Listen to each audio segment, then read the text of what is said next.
What's up, everyone? Today we are going to be doing an interview of my good friend Marco Gray. He is a life insurance agent as well as a well-known content creator like myself.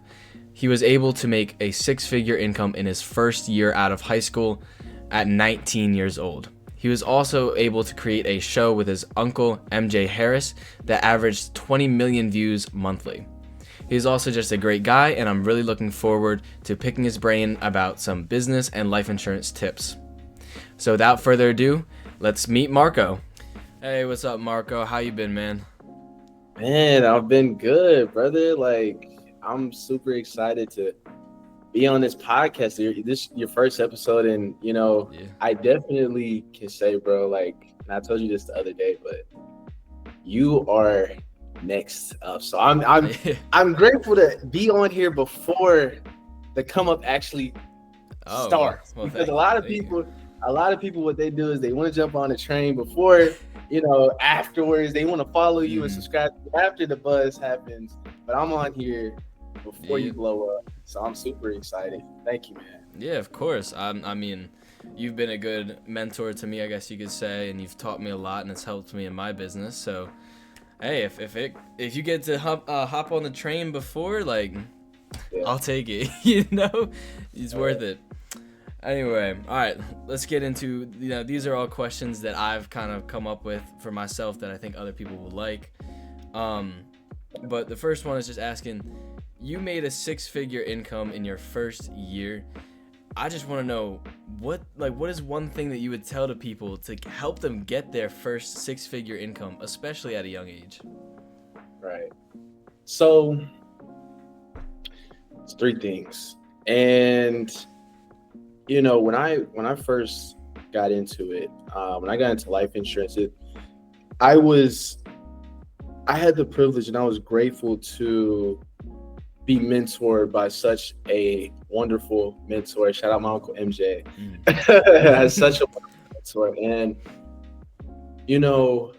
even though my first year it was really successful, the challenges. And I would say the three things that I could say has really helped and to remember, and things that my mentor would ingrain in me, is, I guess, the first thing, to be honest with you, and it may sound cliche, it may sound cliche, but consistency.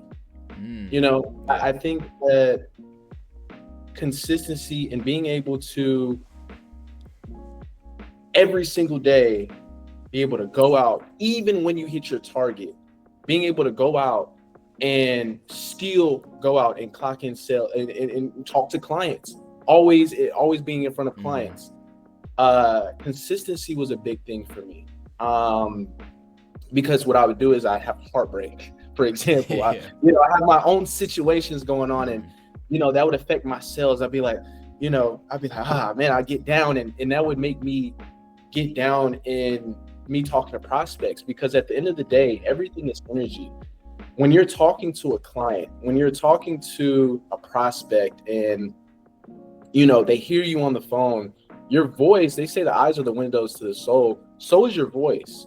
Your voice is also, people can feel your energy when you're on a call. So one thing I had to do was and it wasn't a consistency of being able to talk to clients, but a consistency of being able to put myself in the right frame of mind before I get into a sales call. Okay. It was something that Tony Robbins actually would say, is constantly being able to put yourself in the right state of mind before you enter a high pressure situation. So that was something that really, I could say has been really useful, because life happens, you'll have family pass away, you have heartbreak, you'll have all these different things that will happen into your life. And if you're able to constantly be able to go back to a place that will allow for you to continue to push, then I would say that's important. So consistency. And I know this is a long drawn out answer, but I have to expound a little bit on it. But consistency, self-discipline, self-discipline. I would say though, actually I would count it, I would narrow it down to those two. I'll go to the last part a little bit later on, but I would narrow those down to those two. In self-discipline, being able to do the things, self-discipline, being able to do the things that you don't feel like doing, but doing it because it's necessary, not because you feel like doing it, but because it is actually necessary.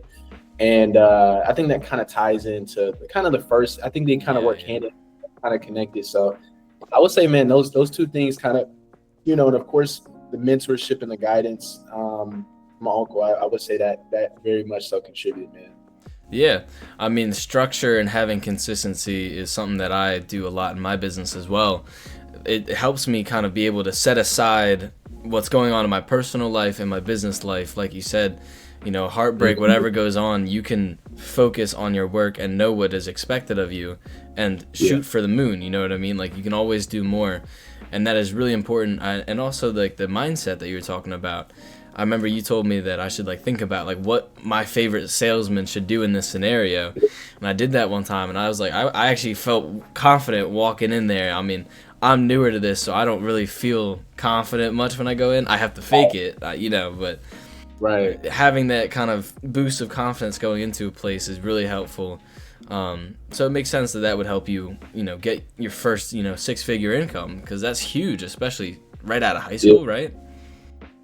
Yeah, man, and man, I have to say, and you took that in. One thing I got to say about you, man, you're really you grasp all the things and you apply it, and you are you're really good. You're very intelligent for that, man. And yeah, so that was another piece that was very helpful in terms of building my confidence. What you just said, and that is being able to realize that I have no experience in this, right? When I got into this at 18, I didn't have any experience in the financial aspect of things and financial services, real deep in sales, right? I didn't have any experience on this. So one thing that really helped me was exactly what you just said, and that is building a sales persona. That's what my uncle would call it. It's called building a sales persona. So essentially, what I would do is, and my sales persona was a couple of people, but my main person was actually my uncle MJ. From just how confident he would be on the phones to just the meetings. What I would do is I would literally, the character traits that I've seen in him, I would list those out and see how I can apply myself and how I can replicate that. And you don't even thing is, and I already told you this, but the audience out there, you don't have to be, confidence comes from a place. Confidence comes from being competent in something. But the thing is, you may be asking, how do I build confidence when I'm not competent? And that is building from someone that is already successful. Success, you being successful in something is not, it's not something that you can just grasp from yourself, especially if you don't have any experience in it. So you have to grasp it from another person that's already successful. And guess what? Success has not been reinvented. You can literally, the person that you watch the most, that's what all great people do, is that they imitate and they emulate those that have already came before them. Yeah. The successful person that you're emulating, they emulated other people as well. So it's all a cycle, man. And that's definitely the key to building confidence. Yeah, completely understand that. I mean, it's like the whole saying, don't reinvent the wheel if it works. Just use it to your advantage. I guess the next question I have for you then is, now that we know how you, some advice, how you built it up, what would you say was your biggest struggle? What was your biggest, plateau that caused you to some pain, I guess you could say? My biggest struggle. So my biggest struggle was actually my hurdle, getting into calling clients. So I told you this story, but when I was 17 years old, I, at the time, no, actually I was 16. I worked my first job at Whataburger. Now, Whataburger. Some of y'all that don't know, Whataburger is a fast food chain. It's mainly in the South. It's not everywhere in the U.S., but it is in the South, right? And I even in my job interview when I went there, it wasn't even like they could tell that I was very introverted and that I couldn't communicate well. So guess what they did? They put me in the back on the grill, had me flipping burgers all night. I'm talking about grease popping on my hands. And I'm like, I want to be on the counter. I want to talk. I want to be on the counter, you know? But they had me in the back flipping burgers.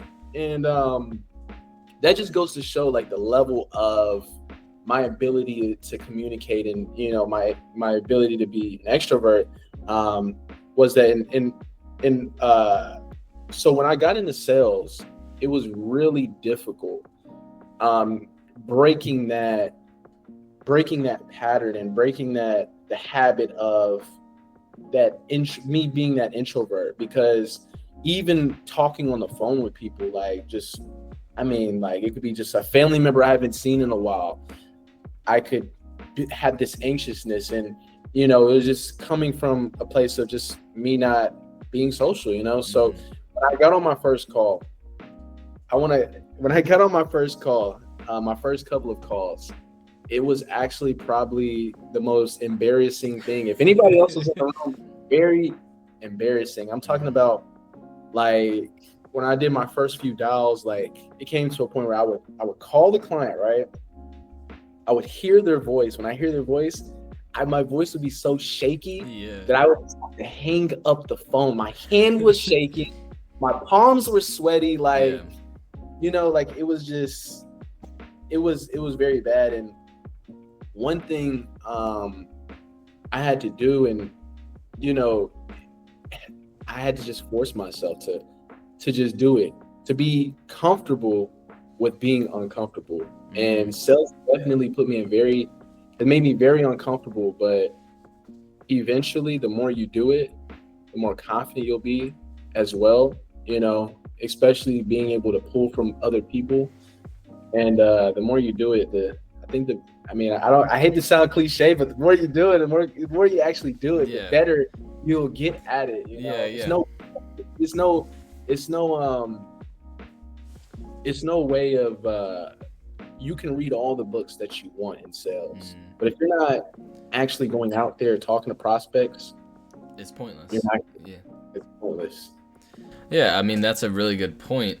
I know that actually kind of ties into another one of my questions, which is like, how do you learn? Like, what do you think is the best way to learn? Because I know for me, I'm actually making another video that's talking about why I didn't go to college. And like looking back on it, I'm like, I made the right choice. Like, I don't want to sit in a classroom and have some professor talk to me about starting a business, even though he's sitting here not starting a single business in his life. It's just like, so many people go there because they think it's the right next step, and I feel like you come out of there so unprepared for the real world. You don't know what to do. And I feel like by not going to college and learning sales, that's gonna like benefit me so much more, because I'm being put into uncomfortable situations where I can learn. I've learned so much already, and there's still so much more for me to learn. And I feel like my friends that went off to college that are like, you know, getting drunk, partying, and like maybe going to class once a week or something, they're not learning anything. They're not gonna be ready for when the real world comes in and kicks them, you know? Right. And so I guess for me, is it like, what do you think would be the best way to learn? So you said a statement that I would always say when I was around 16, 17. So when I was in high school, I had this sort of like an awakening in a sense. And it was a time where I wasn't playing football anymore.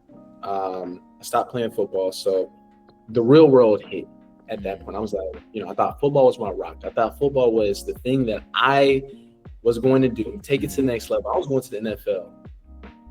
And when I broke my collarbone, that shattered the dream. So I started having to figure out, what is my next step? Where am I going after this? I have 2 years left of high school. Where am I going? And that led me to a place of reading every book that I could get my hands on. Rich Dad Poor Dad, Robert Kiyosaki, Think and Grow Rich, Napoleon Hill, and all these other books, and really kind of think about what it is that I wanted in life. And one thing that I always say was that, and I would be in class, 'cause I did do a business course when I was back in high school, and I would always say, like, I'm not going to college. And I was sitting in class and I thought about it, because I had a friend in my business class as well. She was like, I'm not going to college. And we just were kind of debating. And I was like, you know what? That is actually a good point. Why am I going to school to learn how to build a business from somebody that has no experience in business? Now, one thing that I think school does, and I'm not going to knock college. I think not everybody is, everybody, I think to each his own. And I think some people may actually benefit from college. But for me, I just had that realization. And one thing about learning in school that people, through all our years, through grade school, college, whatever, is that they taught us that failure is a bad thing. And failure is not a bad thing. You fail a test one time and you're a failure. That's not the case in real life. In business, the most successful people were the people that were able to endure the most failures and keep going.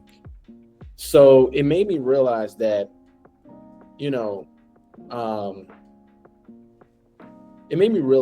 you do learn more from actually doing and experiencing. But it was almost like a confidence thing, because in the school system, it kind of wires us to be afraid of trying new things, of going outside the box, of failing. When you and especially in sales, man, like, you have to fail in sales, and you're going to be rejected so many times. There's going to be so much heartache, failures. And I think the most successful people, and for me, watching other people as well that are successful, is that they were able to push past the failures and see opportunities within those failures and use those as lessons and not as things to hold them back. Yeah. That's a very good point. I didn't even think about how, like, in the elementary school years and, school years, that they actually teach you that failure is such that, like, this awful bad thing. And I disagree with that entirely. Like you said, so many people that are like these big business owners, they probably went through maybe like 20 plus startups. You don't know their full story, and most of the time their first idea was not the home run. And I guess it's crazy to me that these people think that this is the only path for them, and that there's nothing else to do in life. And it's like, it just amazes me that that's how that works. I'm just kind of at a loss.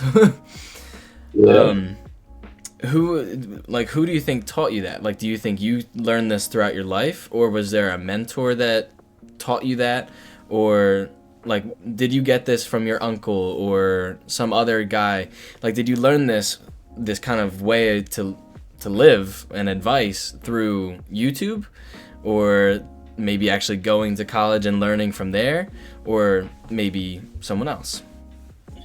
So I think it was my awakening. So growing up, I had two examples and I had a great foundation. I think my uncle took me to another level, but I had a great foundation. And I grew up with my stepdad, and I grew up with my mom. And my mom, she was, great mother.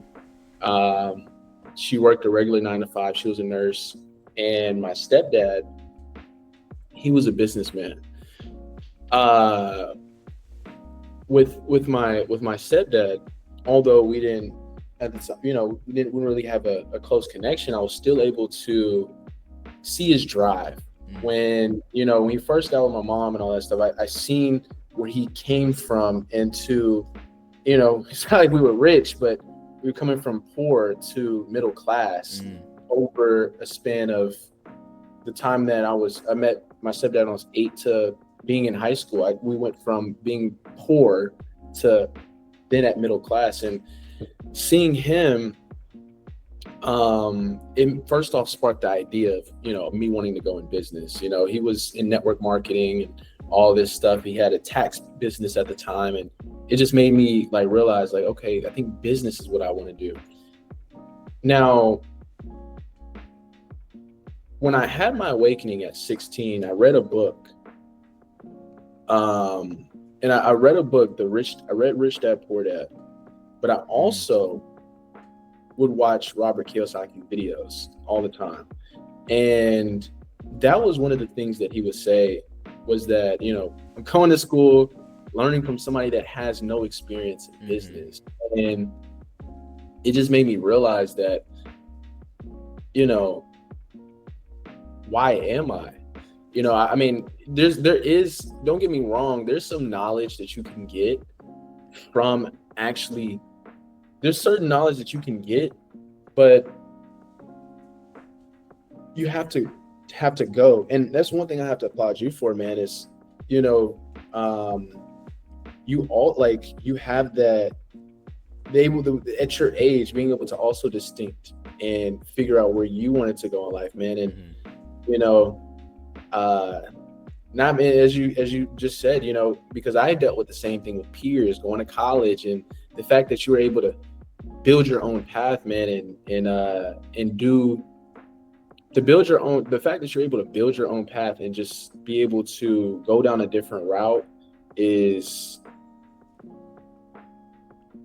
like applaudable, like, you know, it's really good. And, you know, I think a lot of us are going down, or, you know, we want to go down a different route, but we're so afraid. And, you know, it's but nevertheless, I think when it comes to, I know I just said a lot, but when it comes to that, you know, what really opened up my mind to answer your question was that book that I read by Robert Kiyosaki.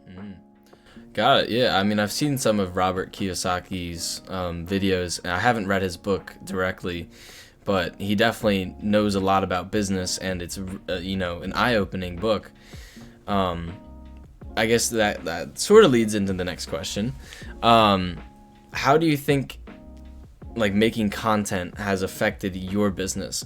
Like, for Robert Kiyosaki, making that book and being eye-opening for you, he's like completely opened, because now he's got a follower, he's got someone that, like, how do you think making content on YouTube and Instagram, or even like Twitter, how do you think that affects your business, and if it's worth doing? Man, I absolutely love word content, man. Yeah. Content is king, you know. So I think that is, not that I think, I know that that is the next level. I mean, it's already around us. It's not even something that we have to look at. Look at the people that are building their businesses now. They're leveraging their social media platforms. Now, in sales, and when you're, you know, with leads and generating leads, that is, in building your business, no matter what business you're in, actually, I would even expand past sales of direct calling, just expanding your business in general.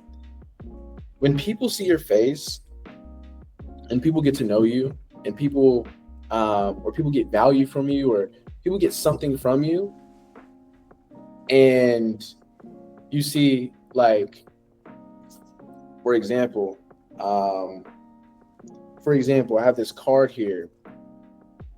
This was the old age of doing business, of expanding your business.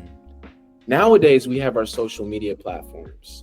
Nowadays, it is much easier to get our names out there and build a name for ourselves and build a business for ourselves. Yeah. Leveraging your social media is not only something that is, I would say, something that is just, you know, something to do, but it's necessary, especially if you want to expand over these next couple of years. you have to utilize social media. And if you're able to, mark your journey, for example, one thing that really helped me in life insurance, for example, was being able to mark a journey and being able to have people see me go from, this is just an example of, they were able to see me before I got my license, to me obtaining my license, to just being able, calling clients, to then they hear the story about me making my first 6 figures. Like, it was a journey, and them being able to actually see that. And I'm gonna be honest, it like, content nowadays is, even if you're giving advice, even if you don't want to get personal and give your life story, personability, being personable and relatable builds trust, and people buy from people that they trust or they like. And if you're able to do that within your content, that is going to be top tier. Like, I would say that is what's besides the, me being disciplined and all, and the traits that I had to attain, I would say me being able to utilize and leverage my social media, and thanks to my mentor for teaching me how to social media, but being able to leverage my social media to expand my business was what got me to the next level. So yeah, content is king. Remember that. Yep. I'm gonna quote you on that. I'm gonna make a book called Content is King. Yeah, I completely agree. I also see, like, a lot of people, I'm sure you know who Iman Gaji is. I like to watch a lot of his videos, and he recently made a video that was completely talking about the importance of creating content and having some form of value in this world. And it kind of spoke to me, I guess you could say, because I already do it now, but it's almost like you can't see this as just like an accessory or something added onto your business. This is a fundamental part of your business. This is like instead of going to a networking group, this is what you do. And I guess to me, it's like, wow, I need to start doing some more. I need to start, like, take this more seriously.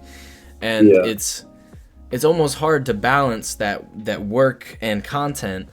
And so I just want to ask you, like, how do you balance it? Like, how do you still manage to make money through your work and manage a company while also making content that people can relate to, that is good quality, and that can help you generate more leads?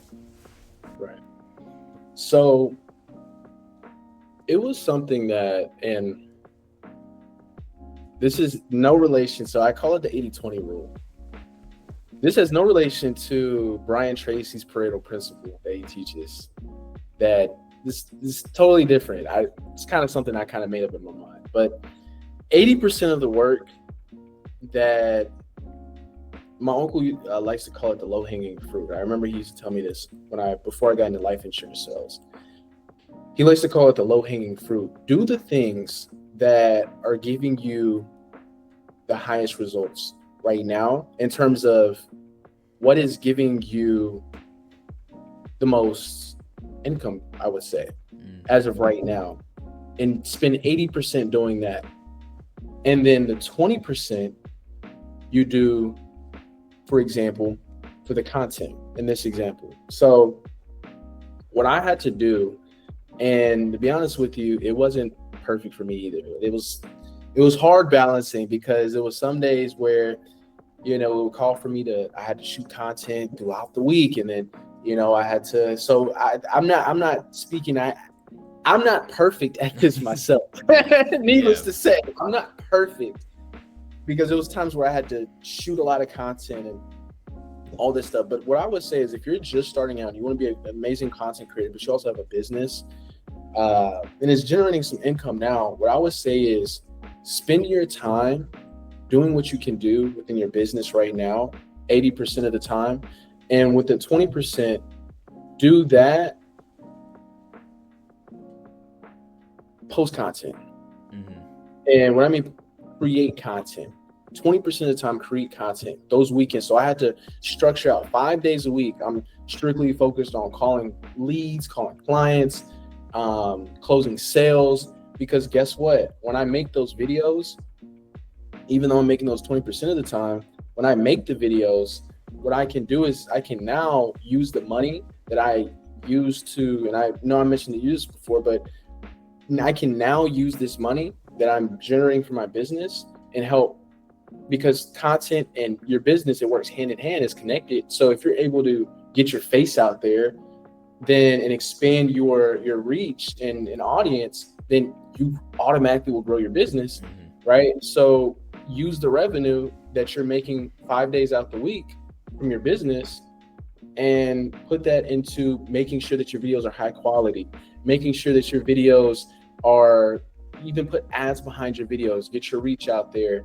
and just making sure that your videos are making them the best as possible. So spending 80% doing what I need to do now, what is necessary, that is generating me income now, 20% building on my future. And that was content in this example. So yeah, I mean, that makes sense. I mean, all of that, making sure that you're putting the money in the right area and focusing on the thing that's going to actually generate, because you can't promote your business if you don't have a business to promote. So it makes sense that you need to put more time towards the actual business and running the business, and then whatever you have extra, you put towards content.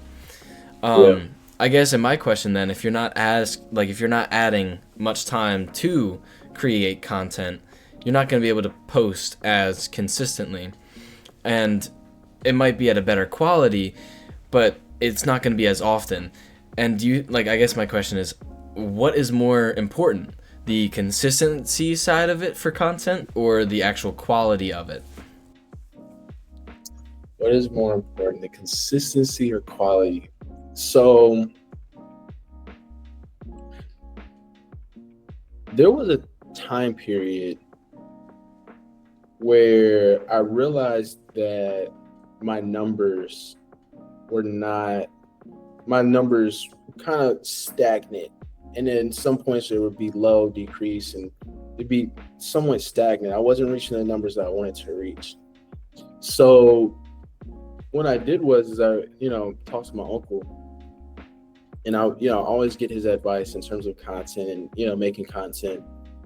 And one of the things that he told me was that I have to focus on consistency and being consistent is very important. But there's a lot of channels out here that will post content by the hour. But what's the point of posting all this content if you're getting 1, 2, 3 views, right? And you're just posting just to post. You're not focused on actually putting quality within what you're doing.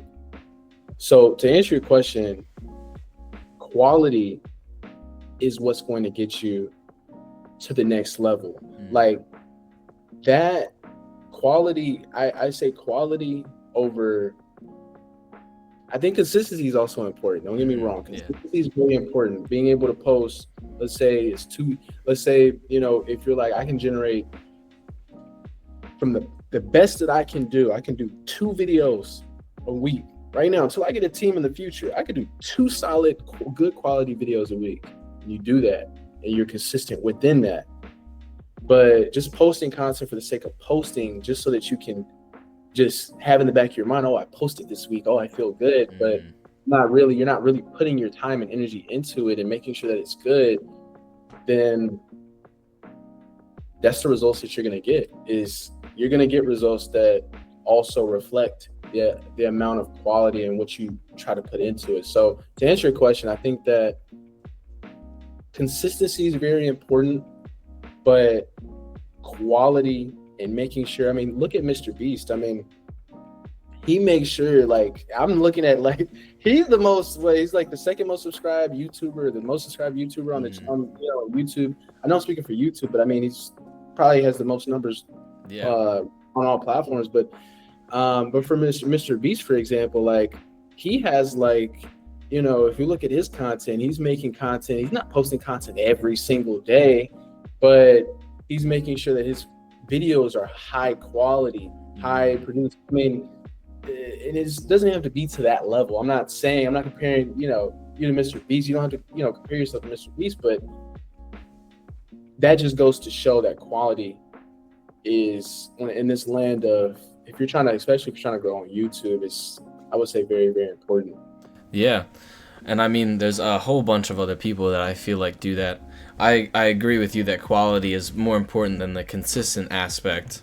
I think it's all dependent on how much you can do. Like if I'm a CEO, or no, if I'm the owner and I have a CEO that's running my company for me and I have a ton of free time, I should be able to, pump out 2 to 3 good quality videos each week. Right. But if I'm the CEO in that scenario where I have to run the company, I have to, go out and do sales, it's almost like you can't. You might only be able to do 1 good quality video a week, or not even, maybe 1 every 2 weeks. And in that case, if you can't post consistently, you need to make sure it's good quality, because it makes up for the bad consistency, because you can't afford to just do it every week, Yeah. And I know people like I know I've already mentioned Iman Gaji. Gaji super fan here, okay?